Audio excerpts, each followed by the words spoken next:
जय हो भोजपुरिया जहान। तो कैसन बानी रवल लोग से लेकर आ रहे हैं हम लोगों के चहीते सुपरस्टार अरविंद अकेला उर्फ कल्लू। एक बहुत ही रोमांटिक और बहुत ही प्यारा सॉन्ग जिसका नाम है रनिया हो रनिया। जी हाँ दोस्तों, आप लोगों को बता दें कि इस सॉन्ग के सिंगर है सुपरस्टार अरविंद अकेला उर्फ कल्लू और शिल्पी राज, जो कि बहुत रॉक स्टार भी हैं।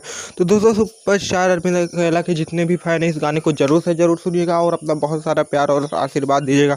दोस्तों, यह गाना 5 तारीख को सुबह 6:15 पर आएगा। तो दोस्तों, सुपरस्टार अरविंद अकेला के जितने भी फैन हैं इस गाने को अपना बहुत सारा प्यार और आशीर्वाद दीजिएगा। दोस्तों, सुपरस्टार अरविंद अकेला के एक से बढ़कर एक गाने आ रहे हैं और आने बाकी भी हैं, क्योंकि सुपरस्टार अरविंद अकेला का एक से बढ़कर एक गाना शूट हो रहा है जो कि बॉलीवुड और रोमांटिक सॉन्ग है। तो दोस्तों, सुपरस्टार अरविंद अकेला और सभी सुपरस्टारों की इसी तरह ट्रेंडिंग न्यूज़ जानने के लिए सबसे पहले हमारे चैनल को कर लीजिए सब्सक्राइब, क्योंकि हम अपने इस चैनल पर इसी तरह की सब ट्रेंडिंग न्यूज़ देते हैं आपको।